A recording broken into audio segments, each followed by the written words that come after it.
Hey everyone, welcome to another episode of Triple Threat Comics YouTube channel. I'm your host, Dean Miller. Tonight, we actually welcome back a very special guest, a very good friend of mine. He's obviously you've seen him on his own Facebook account. He's the comic creator of Black Alpha and such characters like that, his own created characters. And he's here with us tonight to talk about his upcoming projects. I'm very excited for him about that. So please welcome Tom Rasch. Tom? Did you say Tom Reach or Tom Rasch? Tom Rasch. Yep. Yeah, that was always that. I was just testing it. Well, what I think is that could be a bit of a minutia subconscious stream for let's reach for the stars, right? We're both in the business of trying to achieve a comic book dream, and you sometimes have to reach for the stars to do that. So that's how I will spin that for us, for both of us. Yeah, absolutely. Well, welcome back. Yeah, thanks for having me again. I appreciate it. Of course. So it's been a minute since we last spoke, and much has happened, obviously. So right now, we were talking a little bit before the show started, a little bit about Black Alpha in between, issues 1 and 2, and obviously we were talking about, the realistic aspects of the business, especially with crowdfunding and all that. And my question is, as the time has passed between issues 1 and 2, do you feel that your story for Black Alpha has gotten better? I don't know if I've given it that much conscious thought. I'm hoping it has, but there's always been a bit of a pretty much a trajectory of tone, and you know what I mean, and overall plot construction. And I think that the challenge can be, as the creator of any comic story, that when there has been quite a bit of a lull in between issues 1 and 2, that you sort of don't forget where you're at. Yeah. Or where you left off, or even if you have any interest. I mean, that can be a bit of a challenge. Adam Bulk, who graciously asked to write, he kind of went back and did a polish on issue 1, and we've been working on issue 2 for some time now. We did a crowdfunder 3 years ago, which was pretty successful. He got funded in basically in a day. I mistakenly put 48 hours, but it was within a day. And there, of course, there's challenges for people not in the know, that there's a number of issues that can come up, and artists and that affects your schedule, etc. But I appreciate the people, first of all, that have hung in there, and the belief in Jack Egan and John Jones from WTF Comics for helping continuing the comic and the story and the vision of it to move along. And what I've told people repeatedly, since I personally don't write the comics, I feel like I'm more, for the lack of a better term, like a bit of a showrunner, which isn't accurate, because a lot of times the showrunners on a TV show are writers. Yeah. But maybe I'm more of like a creative director, I guess, that I work with talented people who give my characters a voice. And so when I get to read or go back and reread a script or read a new script, I get to have the elation of an audience member where I'm like, oh, this is really cool.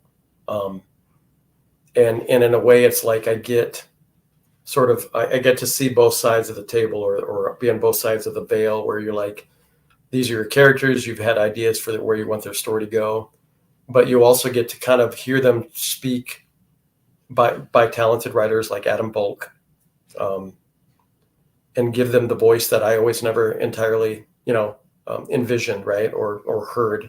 And it gives a character kind of his own, really more of a stamp on an individual personality.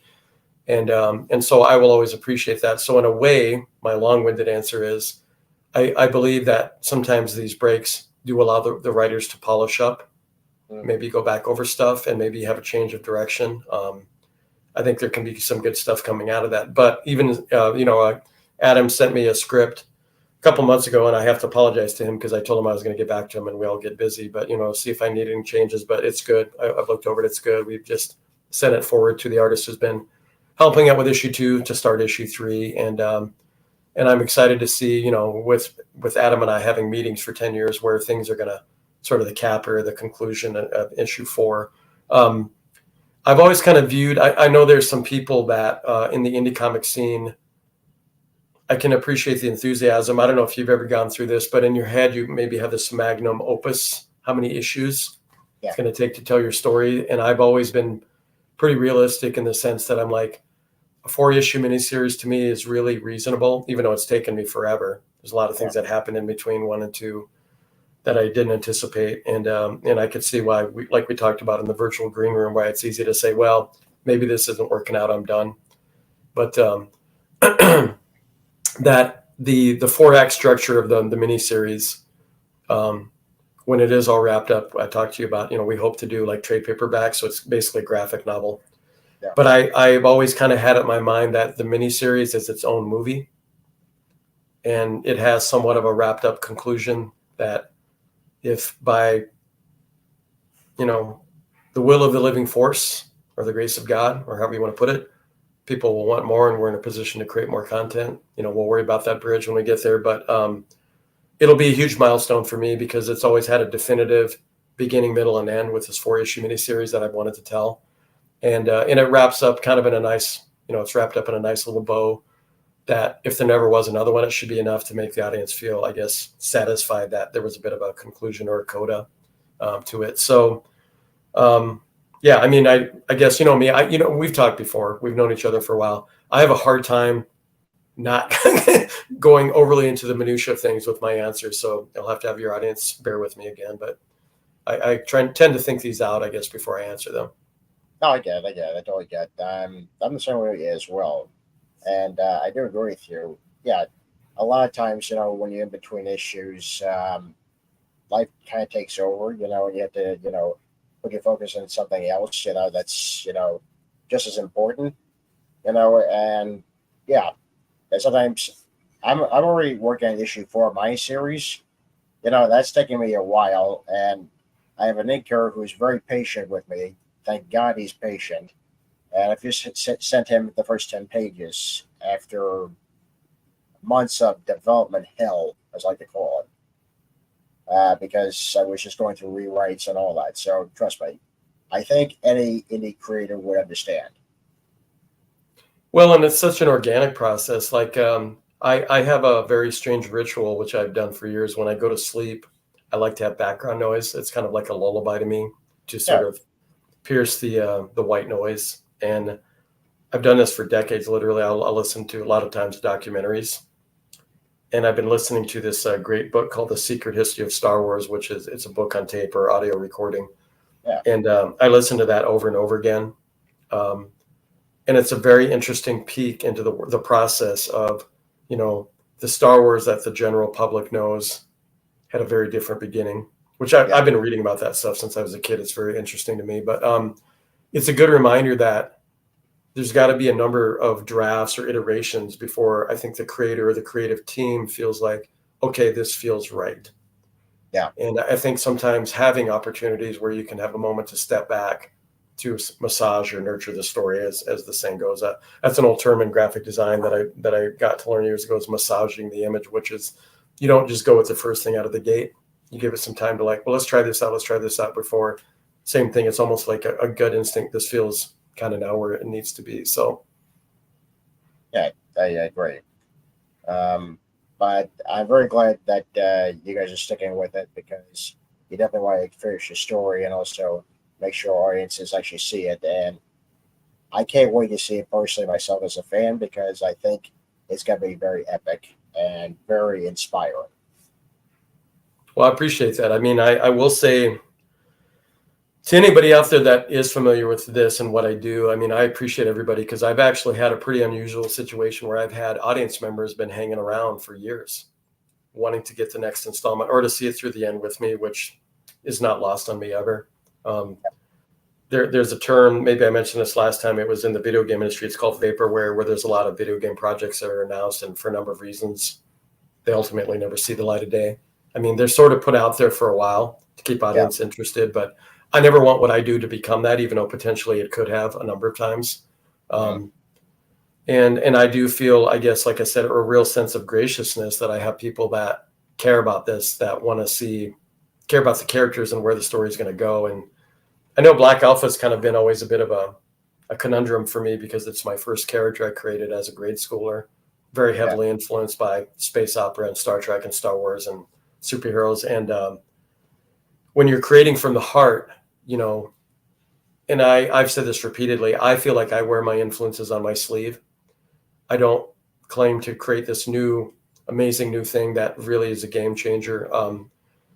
I don't think what I do really goes in that direction. Although, I mean, you could say like anyone that has become a fan of Star Trek or Star Wars, I mean, Gene Roddenberry being the, you know, the main visionary, and then George Lucas being that for Star Wars and Gene Roddenberry for Star Trek, that they wear their influences on their sleeve, but those influences weren't as prevalent back then. Yeah. So we are exposed to so much now currently. And I feel like they did the same thing I'm doing, you know, where you could break it up in the archetypes. Anyone that's ever studied Star Wars, I have extensively, you know, it's a war movie, it's a samurai epic, it's the Western, it's, you know, King Arthur, it's the Wizard of Oz, all these kind of mythical archetypes packaged in a new package, or as I say, fresh coat of paint, that I think the audience felt because of this stew that Roddenberry mixed up. And even Star Trek for that matter. I mean, Star Trek follows the military adventure, you know, the old, like the adventure novels of Horatio Hornblower, you know, where it's back in the days of the British Empire, you have this captain that faces an unknown world, you know, uncharted territory, and he has to sort of make decisions that in the modern age you don't get to do as much as the captain of a ship. And I think obviously that translated to Kirk and the mission of Star Trek, but it's still at its core, it's also a Western. I've even said, you know, if you broke Star Trek down into the archetypes of the Western, which was popular, and how supposedly Gene Roddenberry pitched it as Wagon Train to the Stars, because that was still the predominant genre in television and in films in the 60s, that, you know, Kirk is the sheriff, Spock is the deputy, Scotty would be the blacksmith, Chekhov and Sulu are the ranch hands, and Uhura would be kind of like the person who's running the telegraph, or maybe even the bartender at the saloon, and then you have the cranky old country doctor already, and McCoy. And I feel like that's why those archetypes resonate with an audience. But I remember Shatner mentioning this years ago, that he played Kirk as a Grecian hero, and what he meant was that it was Jason and the Argonauts. It's Homer in the Odyssey, you know, and subconsciously, like Lucas has said with Hero of a Thousand Faces, that on a subconscious level, we as a species respond to classic storytelling tropes that have been around since the beginning of communication for man. So with my stuff, I'm hoping that comes through in my tales, right? I mean, especially with Black Alpha, where I'm like, I've told people for many years, I wanted my own Star Trek and Star Wars. This is my version of that. And born of things that I loved at the same time, which is science fiction and superhero, since I was about 5.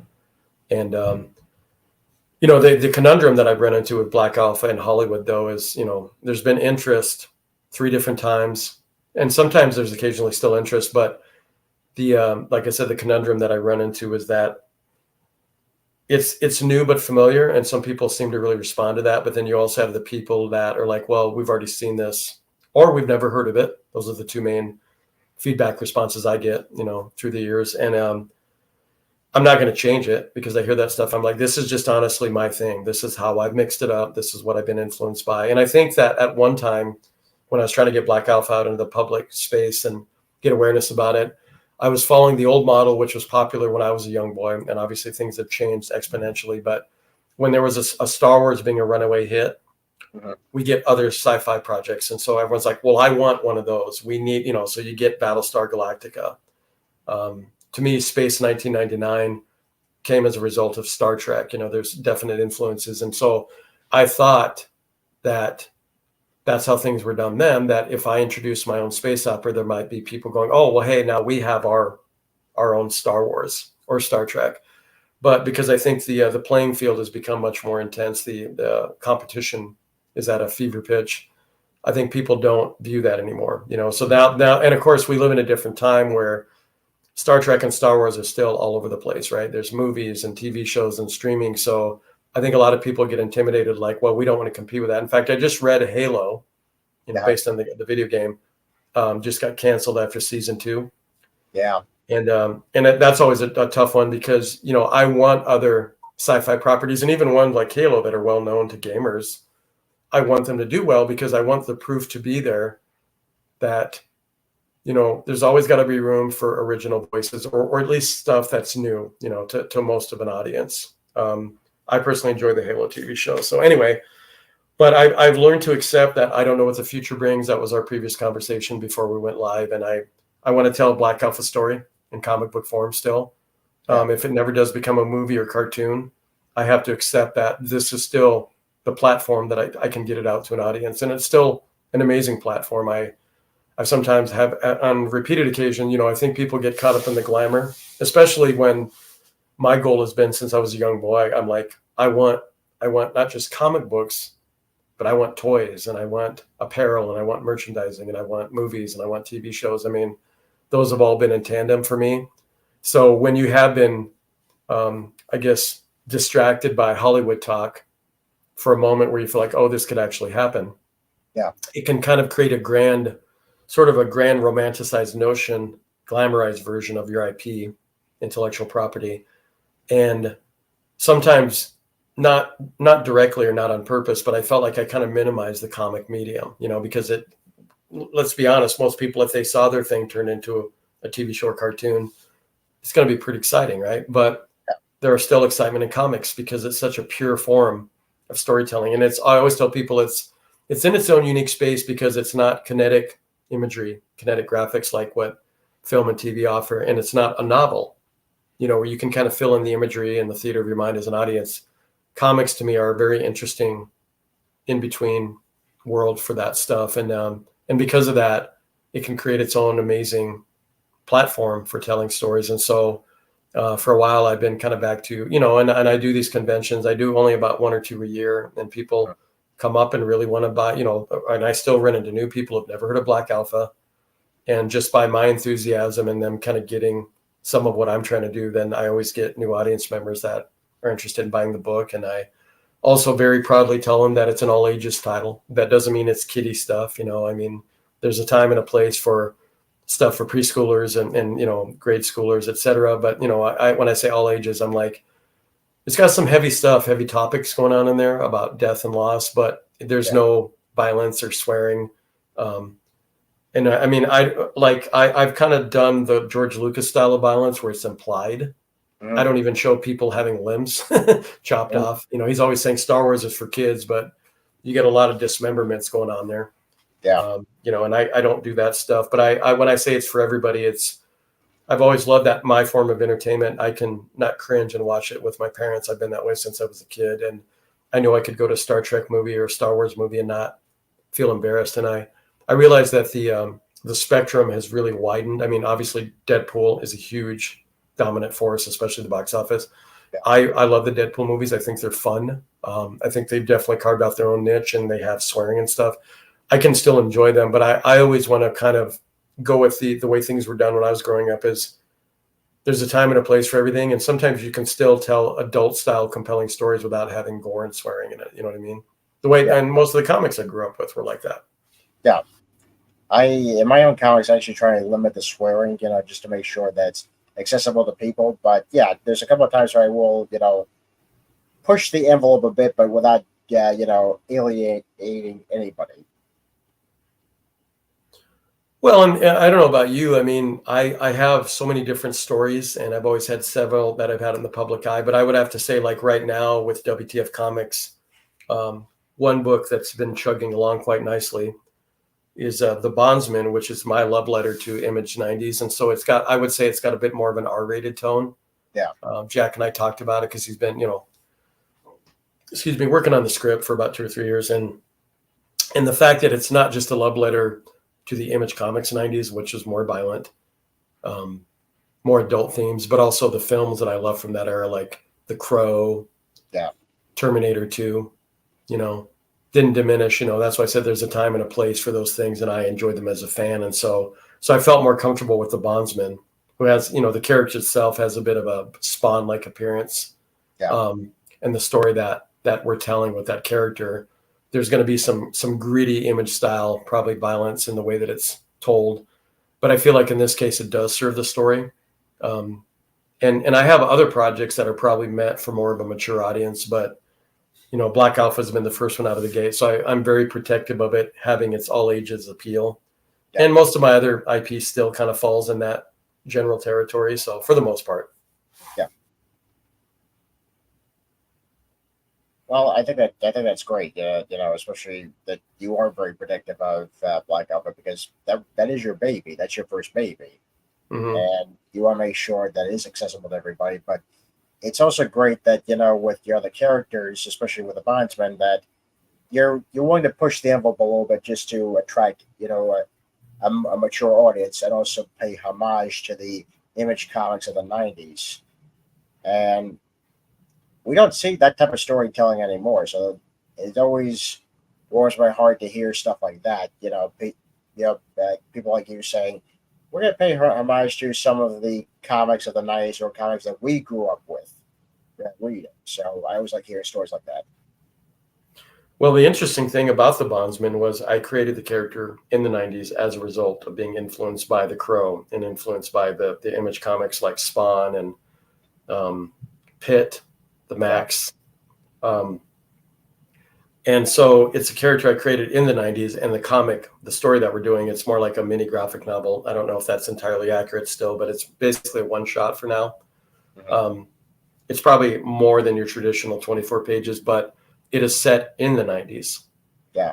So it is a very literal love letter to an era that I was very heavily inspired by. I had mentioned this a few times, and it was really cool that Rob Liefeld had liked and commented on a couple of the posts that I've made through the years about my endeavors, because the Image Comics founders and that movement, which is still felt to this day, for me personally, was one of the biggest milestones of my life.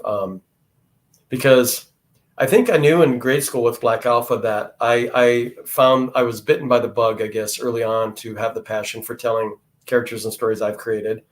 Yeah. And I grew up on comic creators I admired, like John Byrne on his X-Men run. And he did eventually do like a couple of his own creator-owned titles. But he's an interesting creator to me because he seems very content to sort of give his stamp on well-known stuff like the X-Men or the Fantastic Four. And that's fine. Each person has to do what I think feels right to them. But when I was young, Mike Grell was a huge influence on me. Like, I love the Warlord, which he created that character. But from what I understand, he didn't own it. So it technically is not a creator-owned title. DC owned it. And because of my love for that book and his artwork, in the very early 80s, I followed him over to him doing Star Slayer. And then I was discovering this whole new world of indie comics with Star Slayer, Howard Chaykin, American Flag, David Stevens, The Rocketeer, came out of this time. And it was just like a whole Valhalla moment, where the skies parted and there was this beaming light showing through that. That was the beginning of seeing people I admired already creating their own characters and the passion that they had. And then when Image blew up about 10 years later, that to me was kind of an apex, because you had all these guys who were at great careers with Marvel, most of them predominantly Marvel, like Rob Liefeld and Todd McFarlane, Jim Lee, Mark Silvestri, Eric Larson, Jim Valentino, that they sort of left and had a bit of a risk of leaving those cushy gigs behind and being on very high profile books financially. At the time, they were being very well compensated for. And I will always respect the fact they took that kind of jumping into the pool, not knowing how it was going to go for the most part, right? I mean, I've seen Mark Silvestri say in interviews that the sexy stories, that it was a huge risk for them, but he said, they could have probably come back. It's not like they would have been hired back, but to me, there's still risk there. And seeing where these guys, were able to really benefit, and back then financially, especially, and have complete control of their characters. One of the things I love, and I follow Rob Liefeld pretty religiously, you can tell Rob is I feel like Rob and I are cut from the same cloth. We sort of diverge paths in life, but he has the same enthusiasm I did as a kid for everything pop culture. It's never left me. And just watching him, and him becoming such a success and being able to still be in touch with that inner child. I've seen interviews with him, and I listen to his podcast that he does, Robservations, and he talks about he was so excited when Image blew up that he was being approached to have a toy line of Youngblood, his superhero team. And then of course, Todd McFarlane kind of superseded that and went around it and then created his own toy line, which is very successful to this day. But watching those guys have action figures of their characters and the things that, have been born out of their brain. I obviously, my personality would latch onto something like that because I'm like, that's what I wanted. That's what I wanted my whole life. And to see somebody like Rob Liefeld, like where Deadpool has become this huge, just as big as Spider-Man, and probably at the moment more so. I mean, obviously, I'm excited for the Deadpool Wolverine movie. They're predicting huge numbers. I think it's going to help hopefully bring some of the audience back because there's been some maybe unintentional stumbles, you know, out of the gate over the last couple of years with the superhero genre. But I'm hoping, you know, and so that's got to be an amazing feel for Rob Liefeld to see his character be so embraced. Like even my daughter, who's only 6, knows who Deadpool is, right? So anyway, but getting back on track, I think that I'll always remember being a young guy in his 20s and watching what Image did, and my love. You know, I was sort of trying to find my voice as an artist too, and felt like I was making some headway as an artist to eventually hopefully be in the same league as those artists, right? But also follow their path. So in a roundabout way, I'm still being inspired by them because what I've tried to do in a whole completely different roundabout way with none of the notoriety that they had, still kind of make my version of that dream come true. And there are people out there that may or may not be aware. I mean, a lot of people have been fans of The Walking Dead TV show. And some people may or may not realize, you know, that that was based on an Image comic. And that to me is sort of shows the power of what Image Comics created and where you could take your IP, you know, in a number of ways. And it's still considered a badge of honor if you can get, you know, your book published with Image. And I feel like it's such a great haven to tell the stories each individual creator wishes, right? That's the power of something like Images. You're not going to be told how to do your book. Yeah. You know, I've seen a number of documentaries where they're like, you know, if you decide you want to kill off one of the main characters, you can do that. You don't have to ask permission from an editor, you know? And so I think it's still a very powerful platform. But, you know, with all that being said, I think that I strive in tandem to make my IP more of a multi-platform experience for me personally, and also for people out there, you know? And so I'm grateful that, especially Black Alpha was optioned a few different times. You know, I had an independent production of my character, my African-American Indiana Jones Salem Tusk, but that ran into a second chapter of Stumbles. And so that's been on the shelves. I don't know what the future brings. I don't know if that project will ever get off the ground, but it was exciting while it lasted. You know, some people may not know this. 6 years ago, 6.5 maybe now, I had a fan film being made of Black Alpha that fell apart. But it was nice to have someone interested in trying to bring it to life in live action form. I mean, people have asked me, they're like, would you prefer your IP to be animated or live action? I'm like, Black Alpha, I would love to see a live action version of that, but it's always kind of been designed since day one to be an animated piece. Yeah. I think that the story really lends itself. I mean, if I could equate it to some of the stuff I enjoy, like The Incredibles, I'm a huge fan of the Incredibles movies, especially the first one. Yeah. I would love to see Black Alpha done in that style, but the storytelling has some heft, like The Incredibles, you know, same thing. The Incredibles dealt with some really dark themes. You know, it's kind of like a slightly cleaned up version for the kids set of like The Watchmen, you know what I mean? But it has some heavy themes in its storytelling. That to me would be a prime example of if the script of my life went a certain way, I'd like to have an animated Black Alpha project. But and one of the times it was optioned, it was for live action. I think the projected budget was like 80 million. Uh-huh. And I think I would push it sometimes even back then just because I love animation as a form. I love the animation space. I love animated IPs that I sort of felt like, because, you know, sci-fi is very expensive, and not that animation isn't, but I felt like hopefully it would be maybe a more of an easier sell as an animated project as opposed to live action, because people would get scared off about the potential budget. And of course, the issue that I have with that logic is that there are a lot of people making amazing content in this day and age with all these programs, apps that we have for bringing in effects and Unreal Engine, that you don't have to break the bank to make even live action stuff really cool, right? Yeah. So I would argue that you don't have to have, honestly, even millions to make it really cool. I've seen people do like a Mad Max fan film recently in the last couple months with Furiosa when it was coming out. Another one that's kind of a play on X-Men with Logan, you know, that are really cool, and they look very cinematic. So, but, you know, I've always been kind of go with the flow, like whatever gets there. If anything's able to make it to the finish line, I'm always proud of it. I'm happy, you know, so. Yeah. Speaking of other projects, I saw your post. I saw that there is a Evelyn 11 film possibly in the mix? Yeah, I started filming, I'm guessing now about almost 2 months ago. And I'll tell you actually how that came about. So I've been a big cheerleader of everyone's social media page is their own thing, right? Yeah. I personally don't invite controversy. I don't want it on my page. And I also feel like with what I've been trying to do for years, I'm about building relationships. I'm about finding new opportunities, networking, going both directions. And anything that I've happened, even with Black Alpha being in USA Today, I met the guys that made that happen years ago at San Diego Comic Con, but they reconnected with me probably by seeing my stuff, I think, on Facebook. Yeah. So technically, that's what allowed that opportunity to happen. I met a friend who got Black Alpha merchandise on the Big Bang Theory, someone I met on Facebook through another friend. That anything that's happened with my projects in the last year has been the power of social media, meeting new people, filmmakers, people who work at Disney who've been fans of what I do.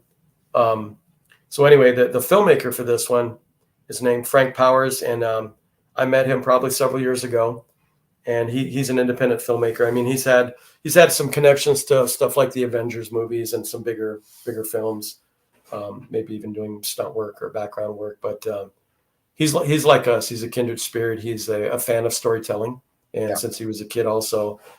Anyway, he approached me probably almost a year ago back in the fall about Salem Tusk because he was familiar with the development of that. And he said, well, what can we do to get that back up and running again? I said, well, there's some issues, behind the scene issues. I'm not going to go and do that. Would have to be worked out. But I said the issue with that one too, even in the indie film space, is that the world building, especially with Black Alpha and Salem Tusk, the world building is like 100% part of the process, meaning Black Alpha doesn't take place. It's even nowhere near Earth. So everything has to be built and constructed from the ground up, the designs, etc. Salem Tusk is a steampunk era, Victorian era kind of action Western that has the flourishes of some steampunk futuristic technology. Yeah. But the same thing is with Salem Tusk, especially the first story or two takes place with a lot of, we were able to try and hopefully utilize locations that would be like Victorian universities, that would be like, like a meeting place of the team that Salem Tusk belongs to, et cetera. Yeah. But the issues that we always potentially ran into is the concept of the story lends itself that there's still going to be an element of world building like Black Alpha, that almost everything has to be created from scratch, especially if it's going to go with the style of what steampunk is to me. It's my own version of that. Yeah. So anyway, that was also another issue. And so when I was talking to Frank Powers, and interestingly enough, I call Evan 11, and for your members out in the audience, she's an interesting sort of reverse dynamic of my other characters, because I only created her as a character, the premise, a little over 10 years ago.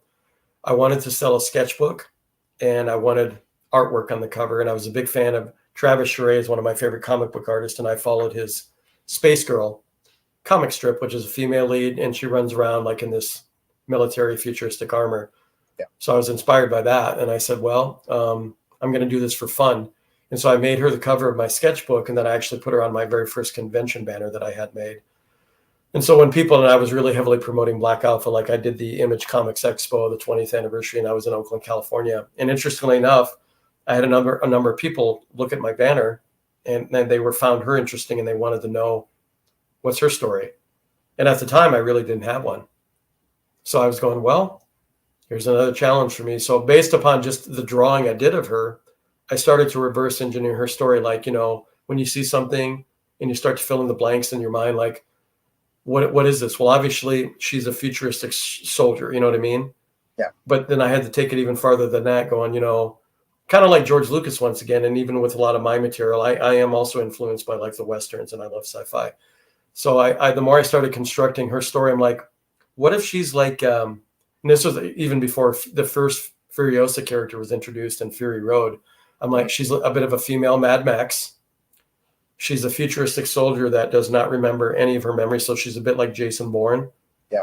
And she has these abilities, and she's a cyber soldier. So in a way, she has some superpowers, And I decided, hopefully that's compelling enough for the audience and for me to sort of get little tidbits of her backstory, you're creating a mystery that you want the audience to hopefully be on board with. And from that, it kind of grew. I decided to go with the archetype of the wagon train adventure, where, the old Westerns had characters that were, traveling the treacherous remains of sometimes the frontier, the new frontier, the prairie, and they would face a number of threats, right, along their journey.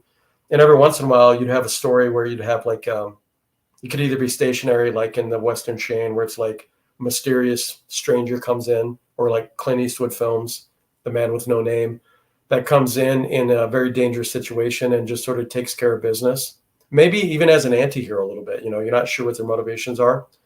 So I sort of viewed her as she's a mysterious gunfighter that comes in to basically protect a family. This family's on a journey to find one of the last remaining civilized colony in the treacherous remains of a near future barbaric wasteland.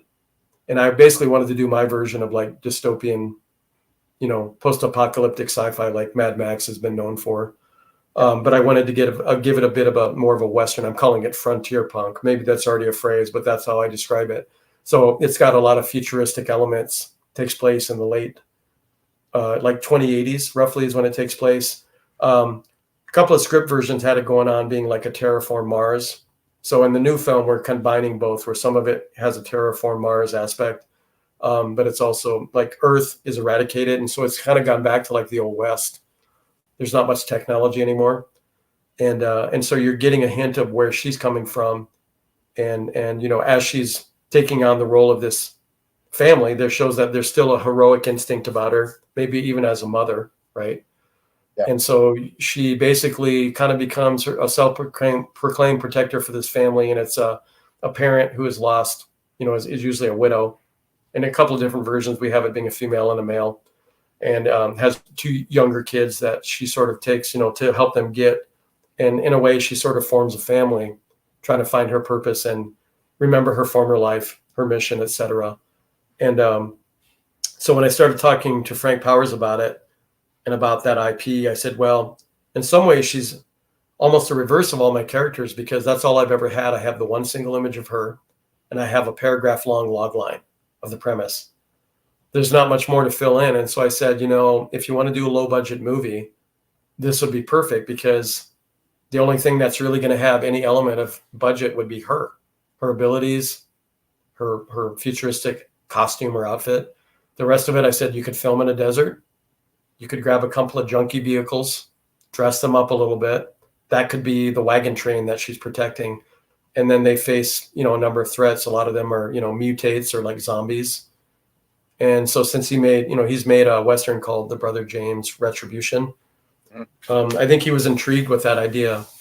Speaking of which, by the way, Frank works with his wife, Michelle, and she's actually playing the lead character of Evelyn 11, and she's been very excited. She's been training for it. She looks great. Wow. And she's, Evelyn is, at times I pitched her as a kind of a character with a biracial background, but in this version, she's Latin and I'm part Mexican. So, I can be proud of that, that kind of representation. But I'm very excited about it, because it's kind of an interesting experiment, a way that I'm getting a character or a movie made of my character, and the sky is the limit, because there's so much creative real estate to explore, where we can kind of make things up at, based around the rough premise, right? Yeah. And so Frank, I think, really liked that idea. And so he started getting things together months ago, making props, and started filming it. And we talked about, because I was supposed to do this too for the Salem Test movie, where I was going to have my glorified Stanley cameo as a creator. Mm-hmm. But in this one, in Evelyn 11, I'm actually playing a minor role.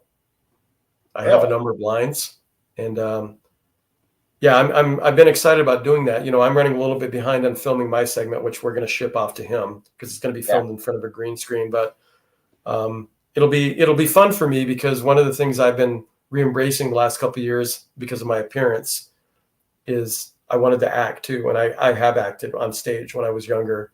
Yeah. And I used to say this even in the 90s, like, I would love to do these craptacular, low budget, blockbuster style direct to DVD bins, that are still entertaining. They don't have a high budget, but to me, it's that element of play, right? The sandbox. Yeah. And so I've had one opportunity that came up a couple of years ago that kind of got me re-embracing the notion of trying to maybe carve out a bit of an indie film career. And I have no illusions of being an Oscar caliber style thespian or actor. I'm like just being on set and my appearance being like, you need a pirate, you Yeah. need a biker, you need a knight, you need a guy in a Western. I'm your dude, you know? And I try and kind of exploit that a little bit. So anyway, with the character that I'll be playing in Evelyn Love, and I mean, it's right up my alley anyway. It's going to be fun to explore kind of this, where it gets interesting, where you think about this person who looks like you. I shared a post earlier. I think you saw that, what Yeah, I did. the concept of what the guy is, and looks very close to what I look like anyway. But I'm already viewing that persona as its own person. And I think that's what people don't realize about acting, is to really create the illusion of that performance, you have to think of that character as not you. That character would behave in a different manner. He has a similar look as me, but this guy is not going to be me in the way he behaves, you know? Yeah. That's going to be an exciting challenge. So I'm excited that Frank gave me that opportunity, which is what I wanted anyway for years. And then this other project that the filmmaker thought of me, you know, it kind of stalled for a bit, but it's been back up and running. So he just reached out to me about a month ago, and we had a good talk about me appearing. Well, it's supposed to be a trilogy of films, and he was going to have me appear in the prequel, but actually appear in the one that's currently filming.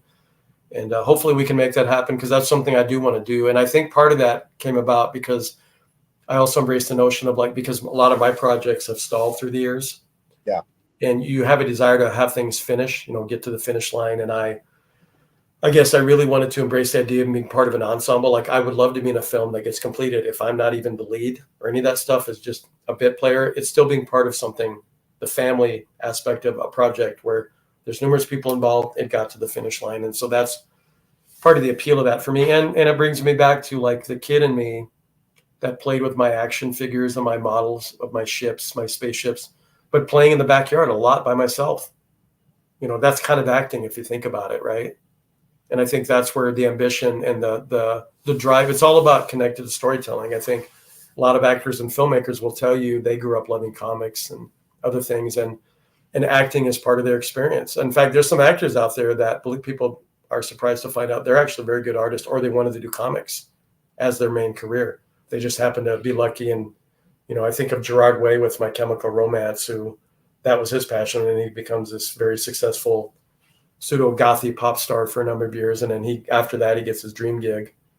I think he was running a line of independent comics for DC, and then the Umbrella Academy of his own comic, and that being a show on Netflix. You know, I sometimes look at that too as, you know, kind of a goal, but somebody who can kind of bring these manifestations to life, you know. So anyway, yeah, so Evelyn 11, you know, movies take a while to make, and I know they're still kind of working on probably the finishing of the filming. When I talked to the director the other day, he's going to put in a placeholder for now for what is supposed to be my scenes.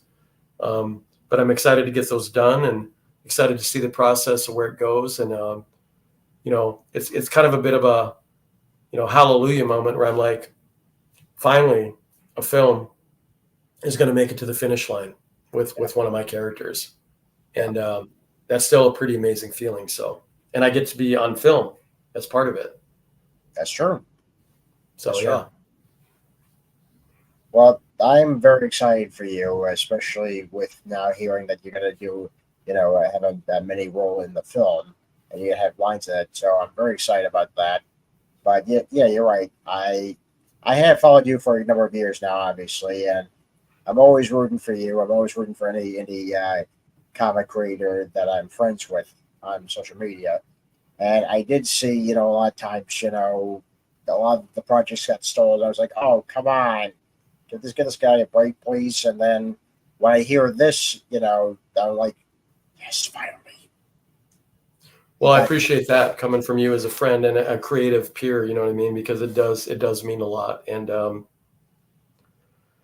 I guess I would tell anybody out there, I mean, you don't take anything for granted either. You know what I mean? And I guess this is a testament to, like, when you have a lot of disappointments, you know, stacking up, and you're just like, it ain't going to happen, you know, or you feel like you're cursed, or can I catch a break? And it goes to show you, you never know what comes down the pike.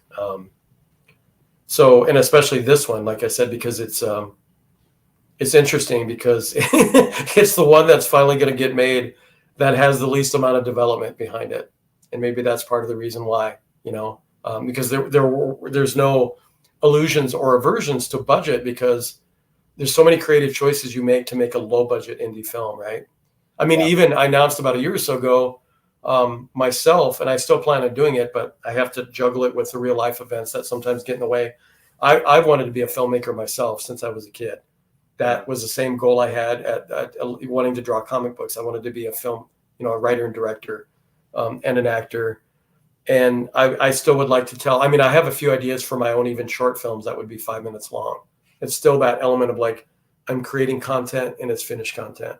And some of it may star me, some of it may not, by the way, I don't want to get caught up too much in that. I mean, I'm learning to kind of separate, like if I appear on screen, I would almost rather have it be with other projects that I'm not associated with, because I wouldn't want it to seem a little egotistical to be like, well, I make films and I star in every one of them.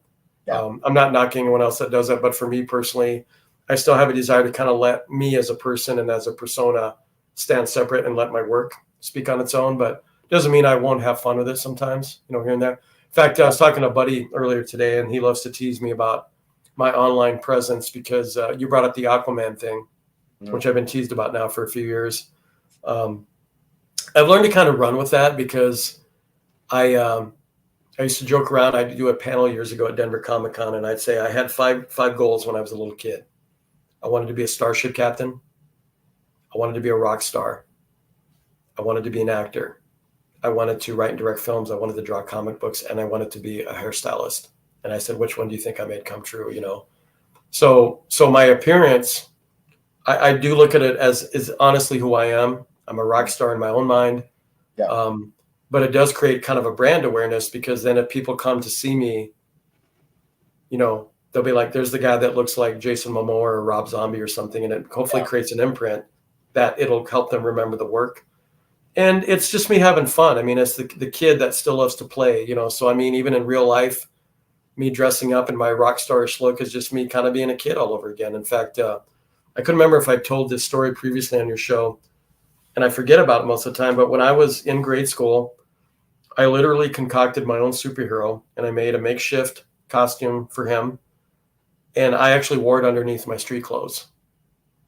Nobody knew. And boy, it was hotter than hell, especially during the summertime. I'm riding my bicycle and I've got layers of clothing on it. I'm just sweating bullets, But that's how I viewed life. Like, I'm going to do this. And some people, and I probably, even back then, I wasn't really concerned about it being bizarre. But I think that that's a testament for how much I've lived in my imagination, and how much in a way, I love to have fun with it, right? I mean, that's kind of really what it boils down to for me at the end of the day. Is I am very grateful, probably like yourself, that how long you've had these ambitions, unfortunately, for a number of reasons, a lot of people sort of let that little kid in them, the dreams they had, either wither away or they get put on the shelf, sometimes forever. And I'm grateful that despite the trials and tribulations, I've never allowed that to happen to me, even at my stage and being older and being a big kid. There's obviously been mixed feelings about it, but overall, I'm glad that I still like to have fun with life and view my life as my own hero's journey and adventure, because we kind of need that, I think, to get through stuff, right? And, when we're talking about Black Alpha too, that I would have to say, because people have asked me, when you have characters, they sort of become like your kids, and you can't pick your favorite, your brain children.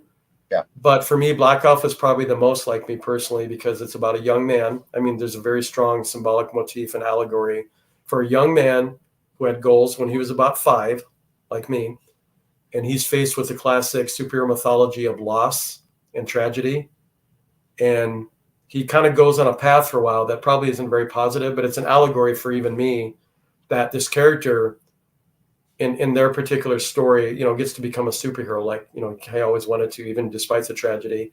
And so when he gets older, and he's young and inexperienced and not mature, but he starts to become that person, just not in the way that he expected, right? So for me, that's a bit of a symbolism for how my life has gone, where we all face things in our lives that we weren't anticipating.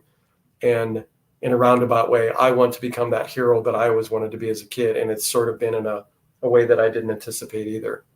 So for me, the lead character, Trandon, is very much, even his name sounds like, a combination of my first and last name, Trash, which I've signed my artwork that way. Trandon, Trash. Took a page out of, by the way, George Lucas, because of George Lucas, conscious decision there somewhat. But really being along for his story and having it being a very human story, because when I've just described a rough pitch for Black Alpha, like when it was in USA Today, I'm like, what if you took the Batman story, you sprinkle in Iron Man tech and drop it off in Star Wars?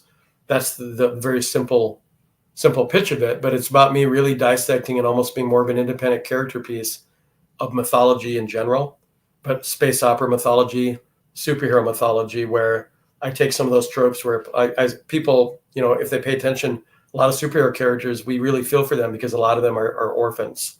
Yeah. Batman, Superman, even though he's raised by the Kents, he was orphaned from his entire world. Peter Parker with Uncle Ben. Most superheroes have a tragic backstory, just like the villains do too, and they both go in different directions. But I want to tell a very human story about how would that feel to us literally if we went through that? Like, could we come back from such a dark chapter in our lives? And unfortunately, I talked to my family about this, but Trandon, one of the things that I tried to add layers to Trandon's superhero myth story about loss was that a lot of times, when the characters become orphans, they're kind of single children. They're the only child. And in my case, Trandon loses his father and his younger brother. And I lost my younger brother now almost 3 years ago. And so I've named the younger brother character in the comic after my brother that passed away.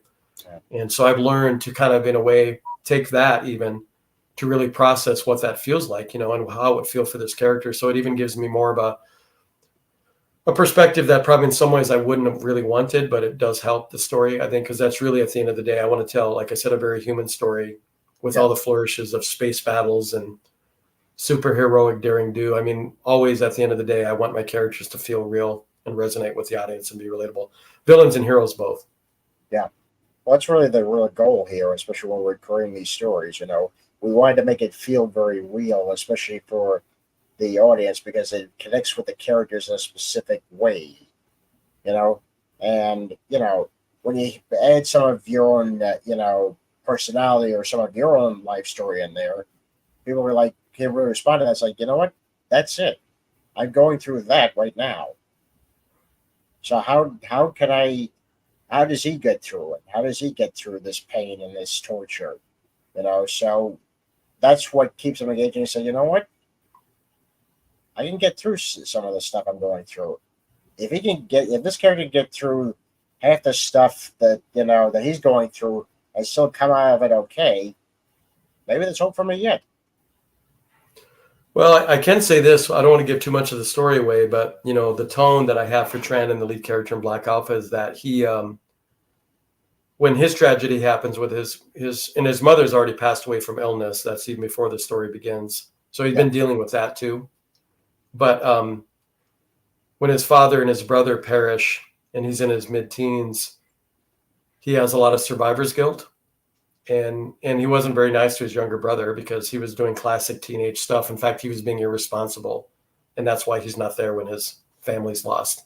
So I really want to explore those themes of what that would be like for somebody, and especially the loss of a younger sibling, and how that really affects him. And in a way, for a while, like, he's very lost. I mean, I'm a sucker for redemption stories, and I was partially inspired by like Batman Begins, where that version, they showed Bruce Lee, not Bruce Lee. Bruce Lee's one of my favorite real life superheroes. Bruce Wayne, kind of being in that prison, somewhere maybe in the Orient. Yeah. And they kind of almost implied because of his quest for justice, he could have easily gone down the path of maybe a supervillain or something, right? Yeah. Until he found Ra's al Ghul, who inadvertently set him on a path of light and positivity. But I'm not going to give away the twist. But I'm saying I was inspired by that. Like, I'm intrigued by a character that could have easily gone the way of the supervillain because of the tragedy and how he processes it and acts out. And so that was very compelling to me. So I'm like, in my story, I want to take the aspect of any of us who can relate to a childhood dream and having something very horrible happen, where we could end up. So that's one of the things that I hope make it unique in its own realm, is that he's got some of Batman's angst. He's got a bit of both of the innocent boy he was, like a little bit of Luke Skywalker, and he's got more of a cynical edge as a younger man in his late teens, like Han Solo. Yeah. And even though he has Bruce Wayne's angst, he doesn't have the wealth. So he's basically your next door neighbor, like Peter Parker, right? Yeah. And when he first gains the abilities of this augmenting power suit, he doesn't use it to be a hero. He uses it, like Peter Parker, uses it for very selfish reasons. And so I want the audience to kind of be along on his journey to watch any of our lives. When we start out as a younger person, we make a lot of mistakes. And we're hoping through that we can find the more mature version of ourselves through those mistakes. And so totally that's where the character has been at almost, especially for the last 10 years, right? And I definitely don't want to lose that. So I'm hoping that people will stick around and but not, like I said, not just him, all the characters, actually all the characters in any of my stories, I want them to have a bit of relevance, realistic relevance and relatability. So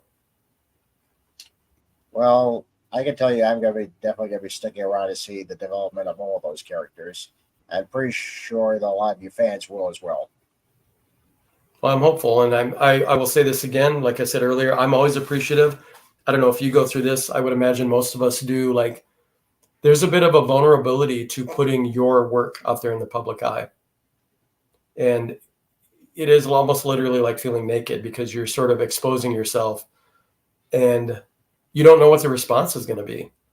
Yeah. I mean, will anyone even care? And so I'm always gracious too of the fact that taking that risk and that leap, that people are even interested in wanting to hear the story or follow it in any sense, right?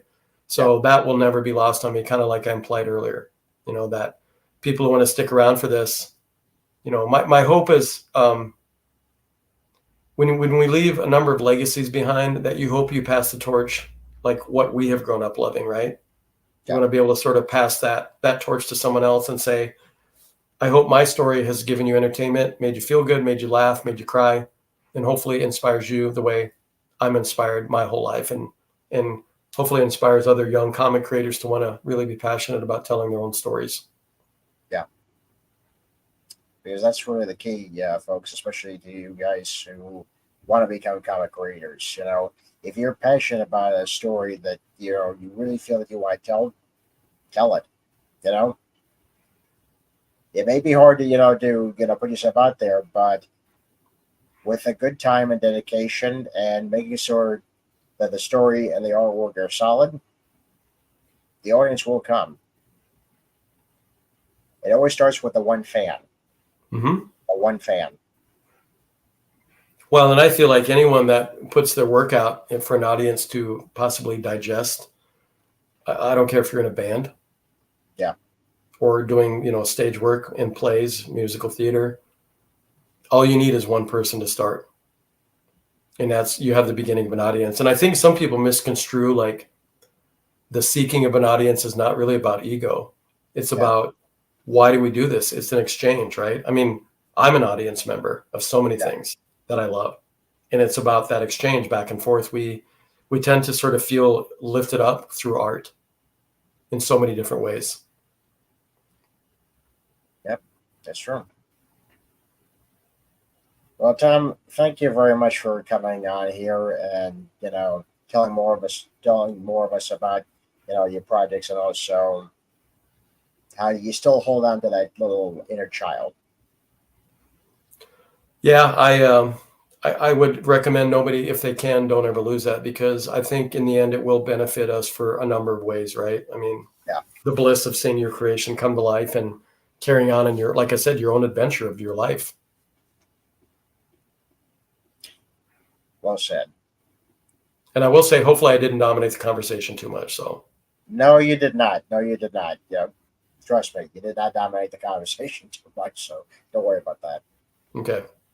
Plus, I get a kick out of hearing, other creators talk about, the thought process, how they specifically think about certain things. So it's always a pleasure for me to listen to that stuff. So don't worry about it. Okay, that's good. All right.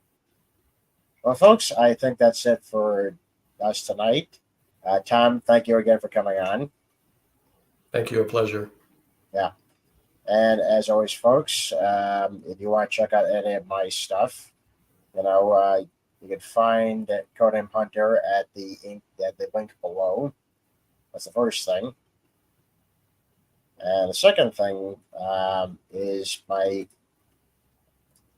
own T-shirt and design at tpublic.com, where I always post new designs, as soon as I finish them, of course. My characters, Lily and of course, Codim Hunter. So always check that out. It's at Merch at tpublic.com. Cool. Yep. Well, I'm Ian Miller, and this has been Triple Threat Comics YouTube channel. Have a good night, folks. Thank you.